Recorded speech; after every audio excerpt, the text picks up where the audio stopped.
irmãos que abram as suas Bíblias em Tito, capítulo 2 e versículo 11.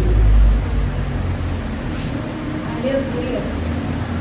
Diz assim a palavra do Senhor: porque a graça de Deus se há manifestado, trazendo salvação a todos os homens. Glória a Deus, palmas para o nosso Deus.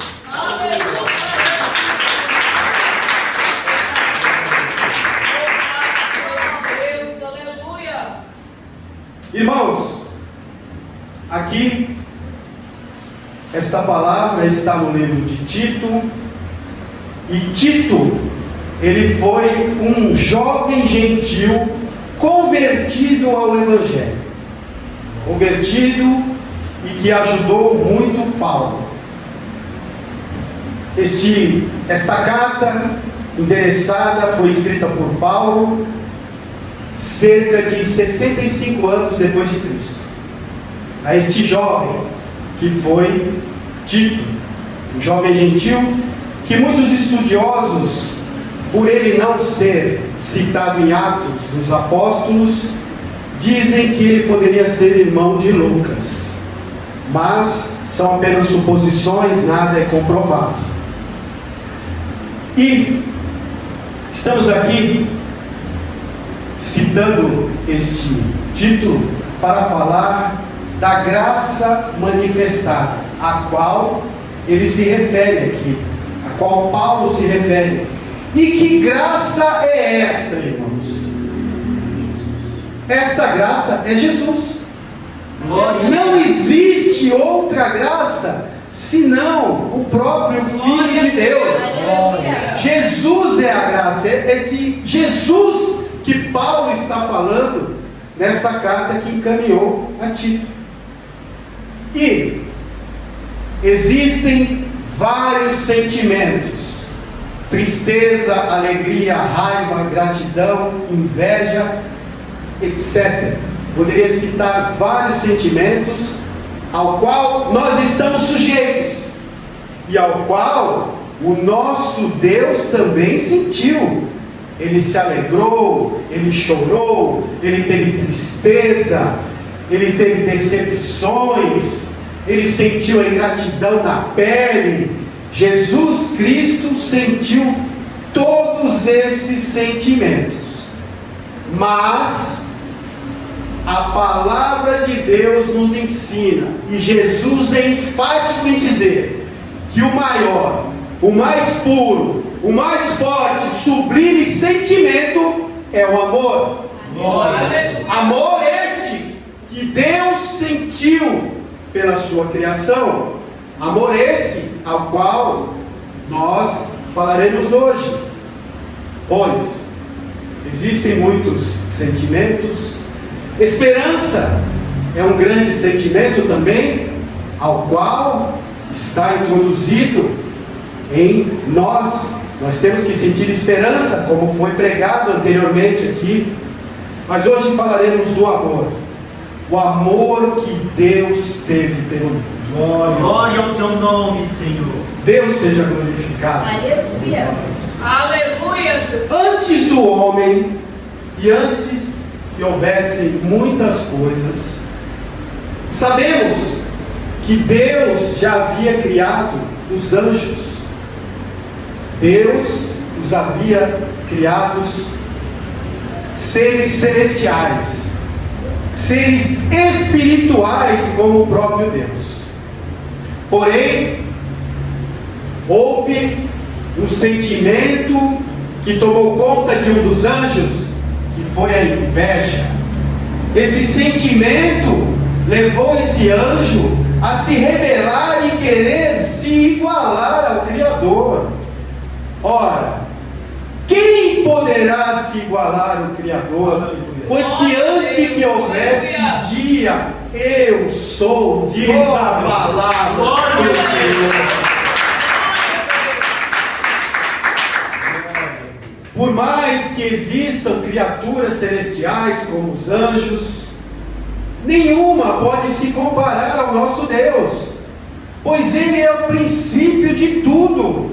Ele sempre existiu e sempre existirá. Aleluia. A nossa mente é incapaz de compreender a natureza e a origem do Senhor. Talvez nunca iremos entender. Basta a nós acreditar que Ele sempre existiu. Ele é o próprio universo e sempre existirá.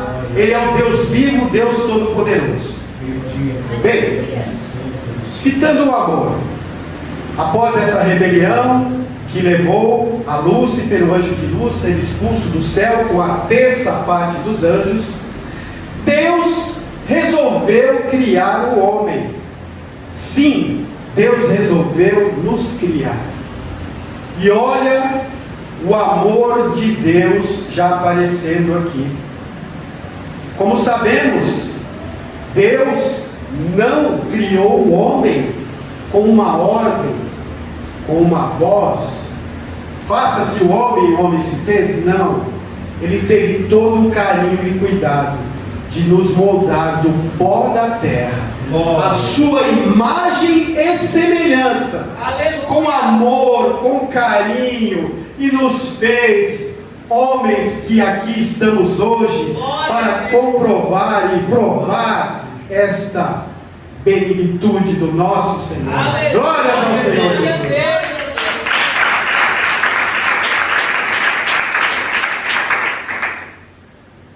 Sim, o homem foi criado à imagem e semelhança, com muito amor e carinho pelo nosso Deus, mas infelizmente ele pecou, ele errou o alvo, ele comeu do fruto proibido, ele e a sua companheira Eva, e foram expulsos do paraíso. Deus havia criado o paraíso para nós, humanos, um local que não sentiremos dor, não sentiremos sofrimento, que estaríamos face a face com o nosso Deus, mas pela desobediência do primeiro homem e primeira mulher que existiram, o homem foi expulso do paraíso. Mas Deus nunca deixou de amar a sua criação. E ele foi viver na terra, teve que trabalhar, lavrar a terra para ter o sustento, coisa que não precisaria no jardim, pois todos os frutos estavam lá. Porém, o homem se multiplicou pela terra. Porém, a maldade também aumentou muito. Coisas abomináveis aos olhos de Deus foram feitas pelos homens que estavam aqui. Todo tipo de pecado que desagradava ao nosso Senhor. Não queriam saber de Deus. Queriam saber só das suas próprias coisas, com ira, assassinatos, inveja.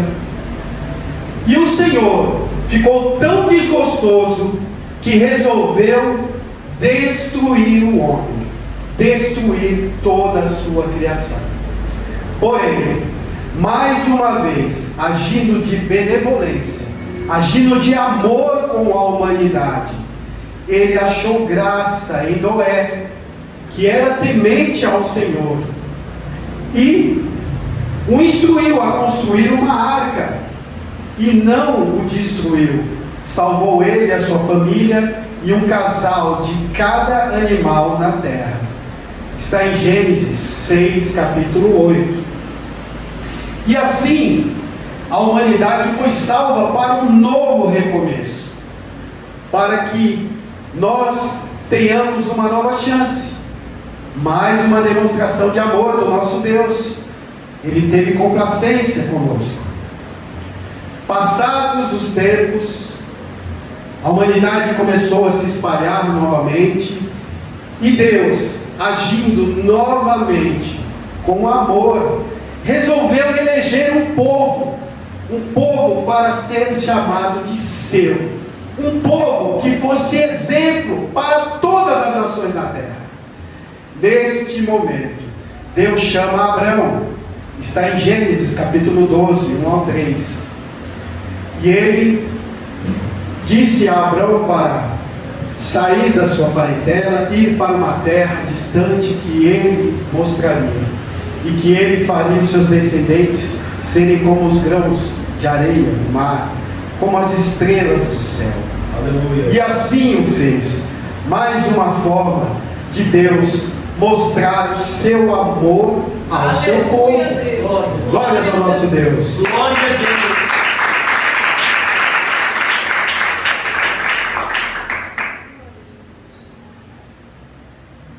E a descendência de Abraão começou a crescer, e seu filho Jacó resolveu ir para o Egito, quando a terra foi tomada de grande fome e que só havia alimento no Egito. Mais uma demonstração de amor, devido à providência que Deus, há anos atrás, havia feito um dos filhos de Jacó, José, ir para aquela terra como escravo, e por amor da sua palavra, e por amor ao homem, o fez governador de toda a terra do Egito. E assim garantiu o sustento e garantiu a continuidade do povo de Deus, levando seu pai e todos os seus descendentes para aquela terra. Porém, morando na terra do Egito, passaram-se os anos, o povo foi se multiplicando, porque era promessa de Deus, ficou enorme, muito numeroso.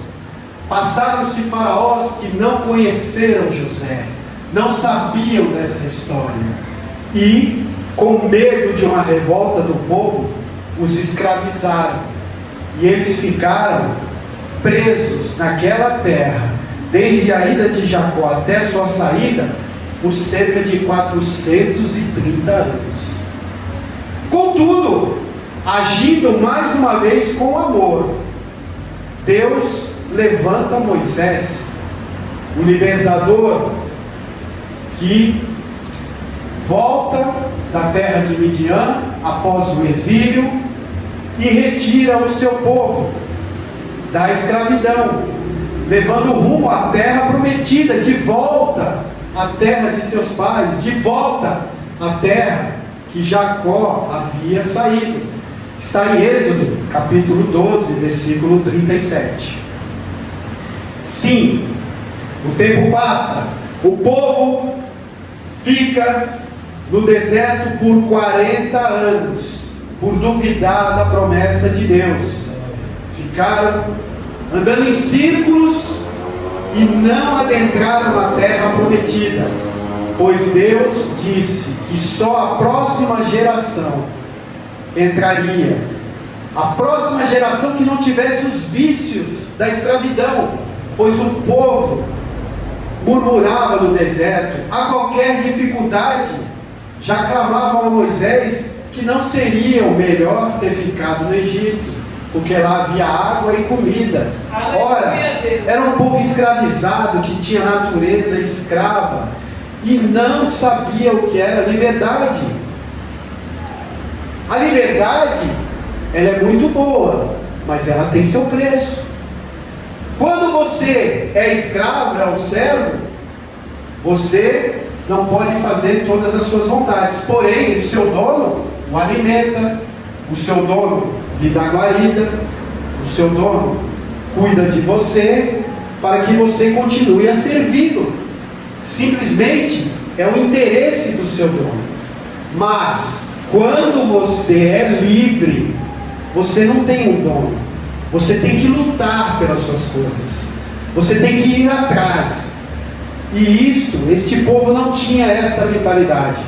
Por isso, o nosso Senhor decretou que eles não entrariam.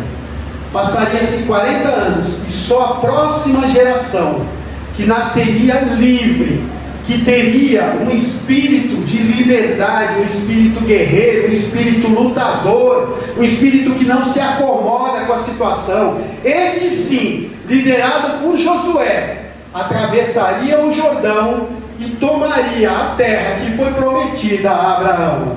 Glória ao Senhor.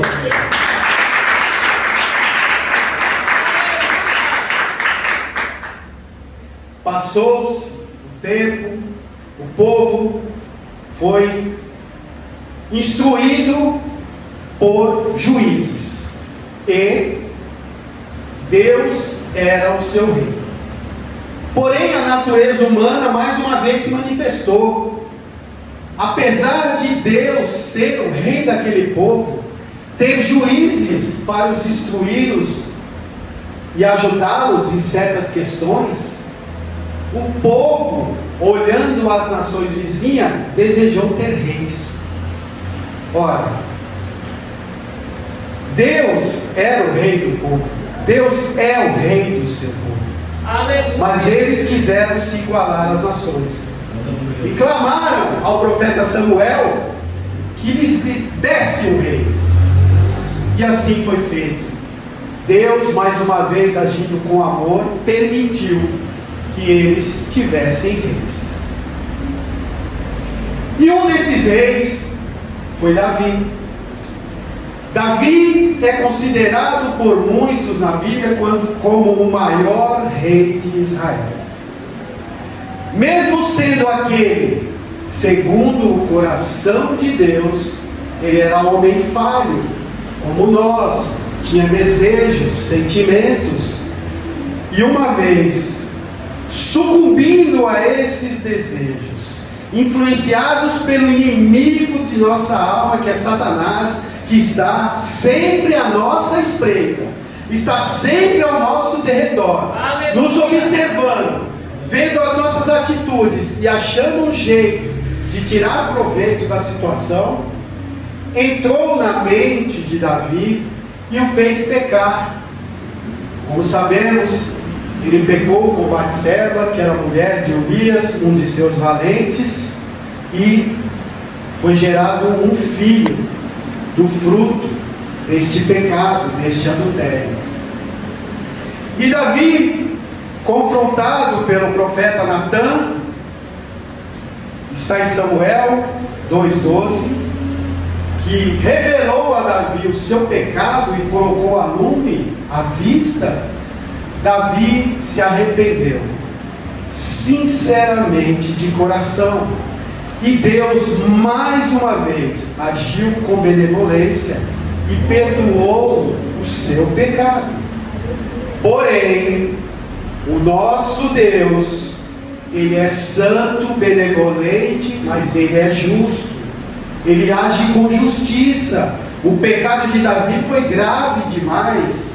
Mesmo ele sendo amado por Deus, mesmo ele sendo um homem segundo o coração de Deus, ele adulterou e ainda matou o marido de Batseba. Deus o perdoou, como sabemos, teve misericórdia no arrependimento de Davi, porém ele o castigou. Ele não ficou impune desse pecado. Deus ceifou a vida de seus 4 filhos, e Davi, a partir daquele momento, não teve paz na sua vida. Como sabemos, foram só desavenças, tribulações, lutas, mas ele continuou firme com a fé em Deus, porque ele sabia que estava pagando por aquilo que ele fez. E é assim conosco também. O nosso Deus, Ele é misericordioso, Ele nos perdoa, porém temos que ficar vigilantes, dependendo da gravidade do nosso pecado, como Ele nos ama. Como um professor numa sala de aula, ele nos repreende também, como fez com Davi. Vai fazer comigo, vai fazer com você. Ele vai te perdoar, ele te ama, ele vai te aceitar de volta no seu reino. Mas, dependendo da sua transgressão, você pode pagar um alto preço. Glórias ao nosso Deus. Glória ao teu nome, Senhor.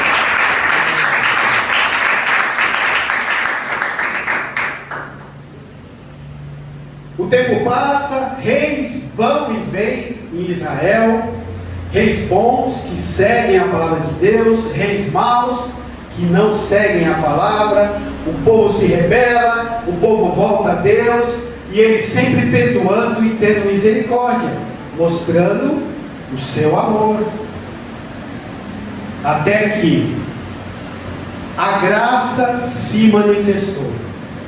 A promessa de Deus que Ele havia feito, que iria resgatar o homem do pecado, porque sim, pelo pecado de um homem, muitos foram excluídos da presença de Deus, mas pelo sacrifício de apenas um homem, todos foram readmitidos ao céu, todos foram restabelecidos, a aliança foi restaurada, graças ao sacrifício de um homem, que é demonstrado o amor de Deus, mais uma vez, no nascimento de Jesus, que está relatado em Mateus 1,18.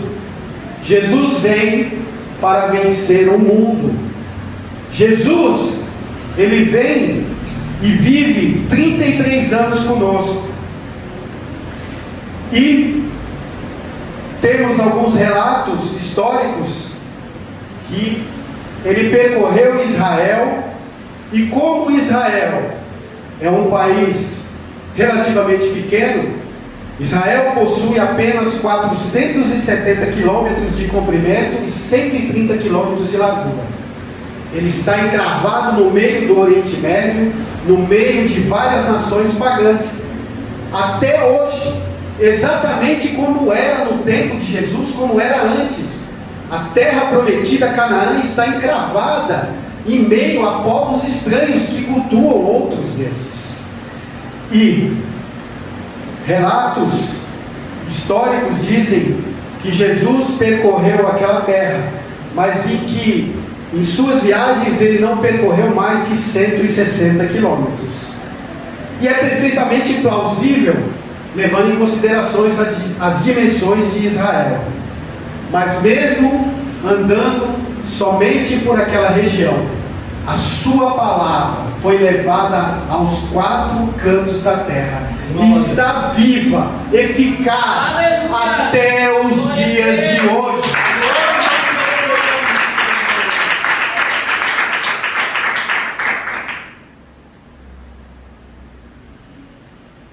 Não sabemos como Jesus era. Não existe nenhuma foto, nenhuma pintura do nosso Deus. Ora, alguns filmes e alguns relatos, principalmente católicos, relatam Jesus, um homem de pele clara, loiro muitas vezes, com olhos azuis. Ora, esse relato possivelmente é enganoso, pois não sabemos como era Jesus. Mas, vendo o povo hebreu, vendo o povo judeu, o povo de Israel, numa região árida, castigada por altas temperaturas pelo sol, vemos que possivelmente Jesus não tinha uma pele muito clara, não seria loiro e muito menos teria olhos azuis. Possivelmente teria cabelos pretos, olhos castanhos ou pretos, e de uma pele mais escura, castigada pelo sol. Porém, não temos como comprovar isso. E isso é explicado porque Deus assim o quis. Ele assim fez que fosse dessa forma, para que ele não fosse adorado. Imagina se tivéssemos um relato preciso do rosto de Deus. Quanta idolatria! Mesmo ele sendo Deus, a palavra de Deus diz que ele é Espírito, que ele está em todos os lugares, que ele é para ser adorado como um ser celestial, não como uma figura que olhemos para ela e adoremos. Basta fecharmos os nossos olhos e imaginarmos um Espírito de glória, um Espírito forte, um Espírito que ilumina todo o universo. Esse é o nosso Deus.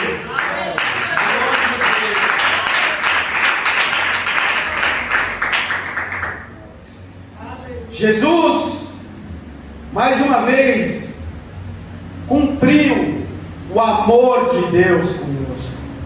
Ele veio a este mundo para nos resgatar do pecado. Ele se cansou, teve fome, sede, sono, se alegrou e chorou como qualquer um de nós, pois ele, mesmo sendo Deus, estava encarnado num corpo humano, como nós todos. Isso está relatado em 1 Pedro 2:22. E mesmo nesta condição, o Senhor não pecou. Não pecou. Ele foi santo em todos os sentidos. Glória a Deus. Jesus Cristo esteve entre nós, curando os enfermos, fazendo milagres, perdoando os pecados. Ora, foi acusado de blasfêmia pelos doutores da lei, porque não aceitavam que ele curasse pecado, pois só Deus pode curar pecados. Ora, mas se ele mesmo era Deus, ele podia, pois nenhum profeta disse: eu perdoo os seus pecados. Nenhum. Somente o nosso Deus. Ele passou por tudo, por todas as provações. Isso está em João 1:11. Aleluia. Glória ao teu nome, Glória, Salvador. Porque, provando que ele era Deus, João 1:1. No princípio era o Verbo, e o Verbo estava com Deus, e o Verbo era Deus. Então, Jesus era Deus. Ele era o Senhor. E está provado aqui nessa passagem. Ora, o Senhor acalmou a tempestade. Certa vez, os discípulos estavam no barco, Jesus estava dormindo na polpa, e uma tempestade tomou conta e quis acabar com o barco. Sendo que Pedro, mesmo sendo pescador, e os outros discípulos, Tiago, João, estavam assustados e clamaram ao mestre, dizendo se ele não se importava, ou acordando que eles perecessem. Porém, o nosso Deus, ele deu ordem ao mar, deu ordem aos céus, e houve bonança. Tanto que eles ficaram assustados e disseram: quem é este homem que até o mar e os céus obedecem? Ora, ele é o próprio Deus. É Jesus Cristo que veio aqui para nos salvar do pecado. Glórias a Deus.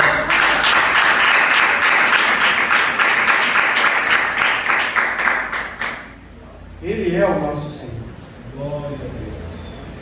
E as eras se passaram, tempos e tempos, e a palavra de Deus continua firme em nossos corações. Nós temos que acreditar no nosso Senhor, que Ele veio, morreu naquela cruz, verteu o seu sangue santo para nos resgatar do pecado. Porém, passados anos da sua morte, a Igreja Católica começou a deturpar a palavra de Deus. Ela, durante um certo período, cerca de 300 anos após a morte de Cristo, ainda perseguia os cristãos. Mas, quando vendo que mesmo os martirizando, os perseguindo, a fé na ressurreição e no nosso Deus só aumentava, a igreja resolveu se unir, resolveu parar de perseguir os cristãos e fez um acordo. Só que a Igreja Católica, ela quis abraçar todas as crenças, como ela o fez. Praticamente ela dominou todo o mundo conhecido, como nós sabemos em fatos históricos. O que ela fez? Ela uniu os cristãos, uniu os pagãos, os gentios, todos aqueles que adoravam falsos deuses, falsas imagens, e criou imagens de santos.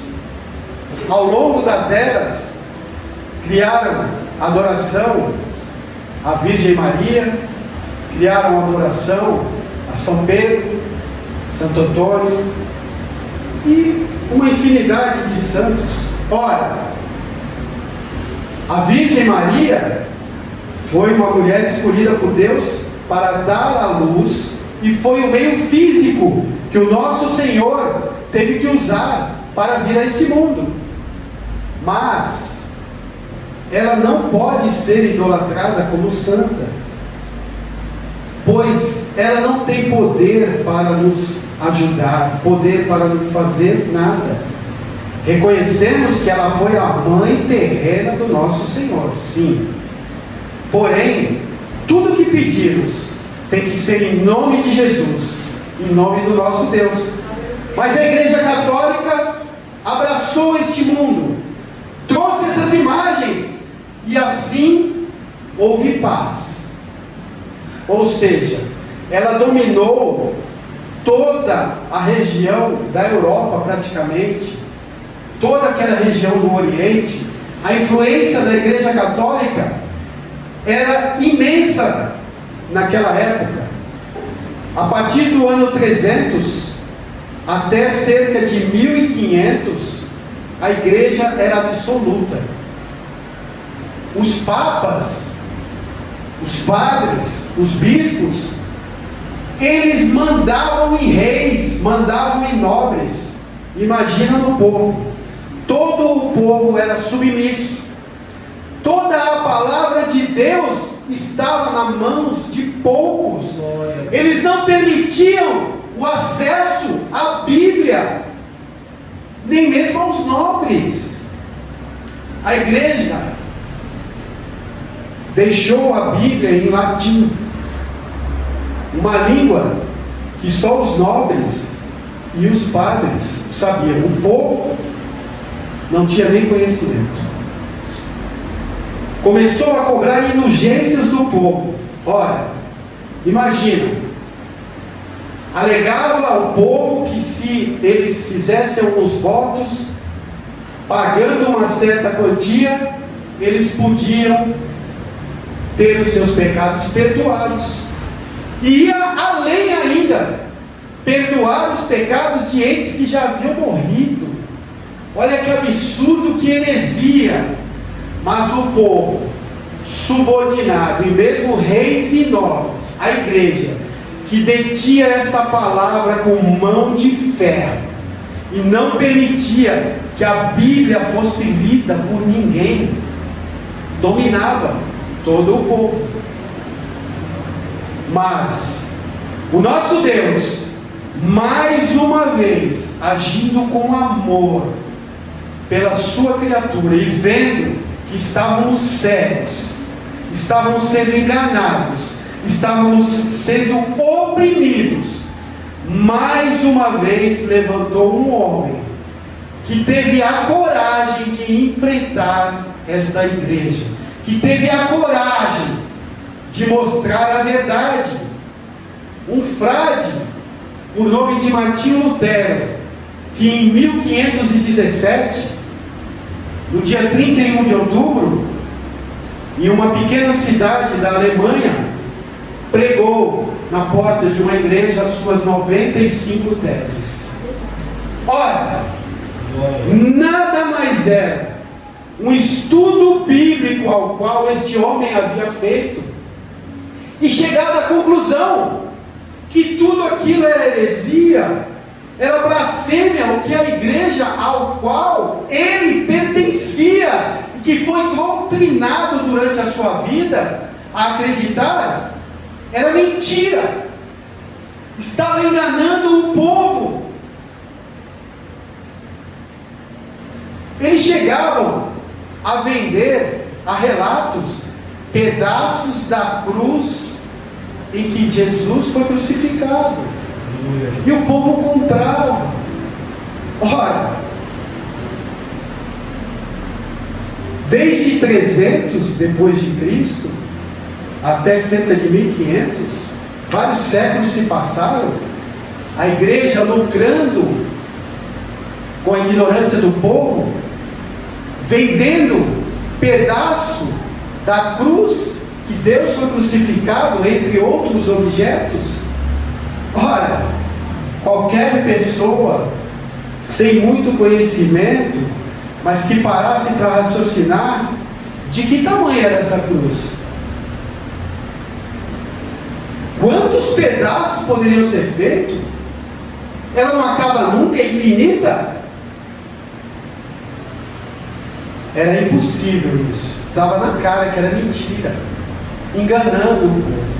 E Martinho Lutero, levantado pelo Espírito Santo de Deus, promoveu a maior reforma que já existiu. Ele enfrentou a igreja que era soberana naquela época. Aleluia. E Deus esteve com ele em todo o momento. E ele conseguiu, com o apoio dos príncipes alemães, sim, os nobres alemães acreditaram e viram que ele estava certo, que ele estava sendo enganado. Porém, a igreja com seus tentáculos cobrou que o rei não aceitasse aquela doutrina, cobrou que o rei alemão não deixasse aquilo impune e que matasse Martinho Lutero. Sim, a igreja, ela matava aqueles que eram contra ela. Ora, aonde está Deus nisso? Aonde está o amor? Deus prega que é para matar o seu inimigo? Não, Deus prega para amar o seu inimigo. A justiça pertence ao Senhor. Ele é o seu vingador. Ele irá te justificar. Ore, clame pelo seu inimigo, e eu lhe farei justiça.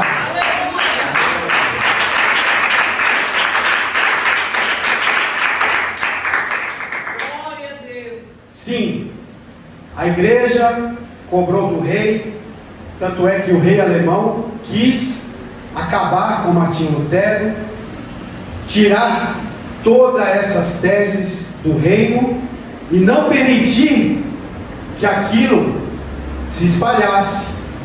Porém, o nosso Deus, agindo de amor mais uma vez, ele tocou no coração dos príncipes alemães, e eles acataram e acreditaram nas palavras de Martinho Lutero.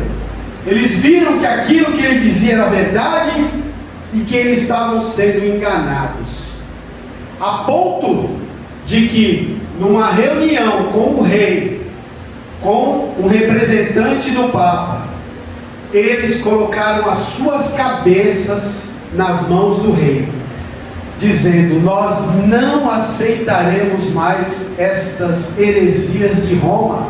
Martinho Lutero está certo, está comprovado aqui na Bíblia. Ele nos mostrou que o homem, para ser salvo, simplesmente basta buscar ao Senhor, pedir perdão, e Jesus Cristo é o caminho da salvação. Não é preciso pagar indulgências, não é preciso aceitar essas heresias, basta aceitar que Jesus Cristo é o seu Salvador, pois a Bíblia relata que o véu foi rasgado no dia e na hora em que Jesus entregou o seu Espírito ao seu Pai que está nos céus. Esse véu foi rasgado, o véu que separava o homem comum de Deus, pois só os sacerdotes tinham acesso ao Deus vivo. A partir daquele momento, Jesus rasga o véu, a terra treme, o dia vira noite, várias catacumbas se quebram, pessoas mortas se ressuscitam, mostrando que Ele era o Senhor. Aleluia. Glórias a Deus.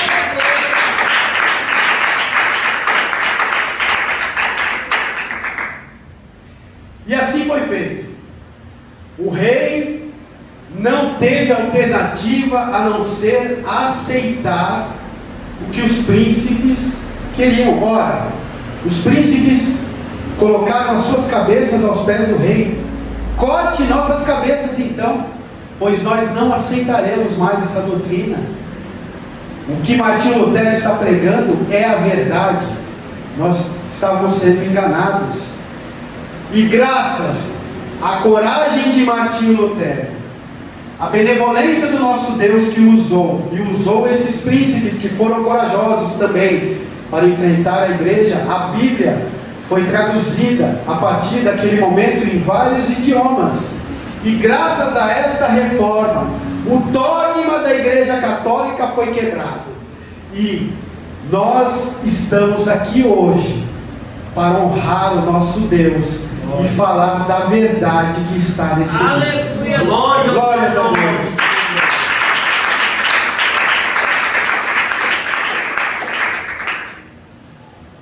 Sim, a palavra de Tito aqui fala que Deus é o caminho. Deus, Jesus Cristo, é a graça. Ele é a salvação. Basta termos fé nele. E como se explica a fé? A fé não se explica. Nenhum estudioso jamais conseguiu explicar a fé. E temos nós fé em que Jesus Cristo ressuscitou naquele dia. Porque se nós não acreditarmos nisso, o que nós estamos fazendo aqui? Há relatos de mais de 500 pessoas que viram Jesus Cristo ressuscitado. Como desmentir tanta gente? Pois a Igreja Católica ainda tentou, no início, os judeus suplantar, dizendo que era mentira que Jesus tinha ressuscitado. Ora, mas com tantas testemunhas oculares, e aonde está o corpo de Jesus? Se formos ao seu túmulo, ele está vazio, porque ele está no céu, glorificado, ressuscitado, num corpo de glória, ao qual todos aqueles que nele creem e perseverarem até o final desta vida terrena, também terão um corpo glorificado, como está relatado em Apocalipse, que seremos ressuscitados num corpo de glória, que o nosso espírito um dia se juntará ao nosso corpo, como Jesus está nos céus ressuscitado com o seu corpo de glória, para provar que isto é verdade. Isto é a fé que temos que ter em Deus. E este é o amor que Deus teve por nós, o amor que Deus teve pela sua criatura, que mesmo em tempos de trevas, Deus levantou um homem para quebrar os grilhões, e que a palavra genuína e verdadeira, a mesma palavra que foi pregada no tempo dos apóstolos, fosse pregada hoje. E esta palavra que vocês estão ouvindo neste momento. Ora, um exemplo muito simples, cotidiano de fé, nós fazemos todos os dias quando vemos na igreja. Quando você chega na igreja, você pega, vai para o seu assento, se senta tranquilamente. Nenhum de vocês olha para a cadeira e fica examinando para ver se ela vai te sustentar, se ela vai te aguentar. Não, você simplesmente chega e senta na cadeira, acreditando que ela está ali, que ela é forte o suficiente para te sustentar e que você não vai cair dela. Simples assim. Com o nosso Deus é da mesma forma. Basta acreditar que Jesus Cristo é forte o suficiente para te sustentar nas suas provas, nas tribulações, quando você passar por necessidade. Basta ter fé no Filho de Deus, pois Ele veio e venceu o mundo por mim e por você. E você também pode vencer, tendo fé e acreditando nele. Glória a Deus.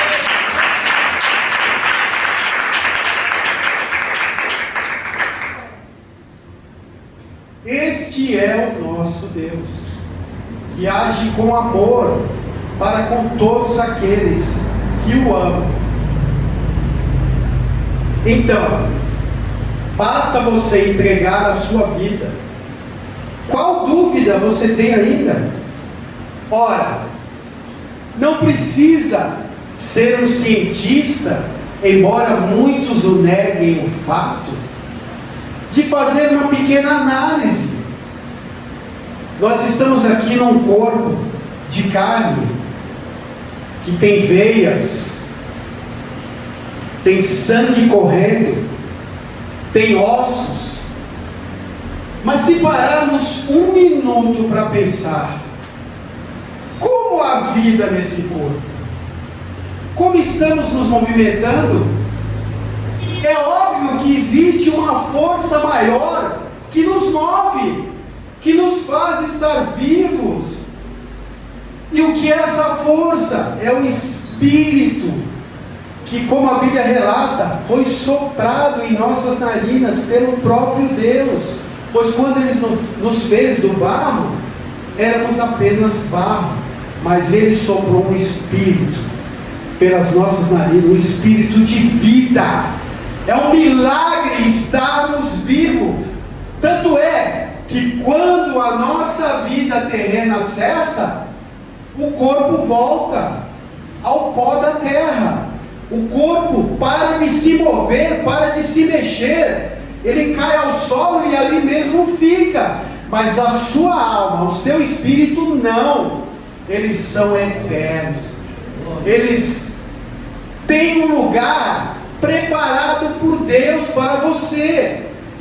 E para estarmos neste local em um futuro breve, pois o tempo é como um piscar de olhos para o nosso Senhor, e a nossa vida aqui é muito curta, passa muito rápido. Se fizermos algumas pequenas perguntas aqui, se alguém se lembra do que aconteceu a semana passada, muito pouco vai conseguir. E a semana passada passou como se fosse ontem. É muito rápido. Por isso, meus queridos irmãos, sabendo de todas essas evidências, tendo a clareza, ora, não se deixe influenciar por certas pessoas que dizem que Deus não existe, que morreu, acabou. Como morreu, acabou? Pergunta para essa pessoa como que ela está andando, como que ela está viva. Ela vai falar: não, estou andando porque tem ossos aqui, tem nervos, veias, tem uma carne, tem um sangue jorrando aqui, eu me alimento, me sustento. Ora, mas como? Como é possível? Tem que ter algo aí dentro. Este algo é o Espírito de Deus. Somente assim nós temos vida nessa terra. Somente pela permissão e benevolência do nosso Deus.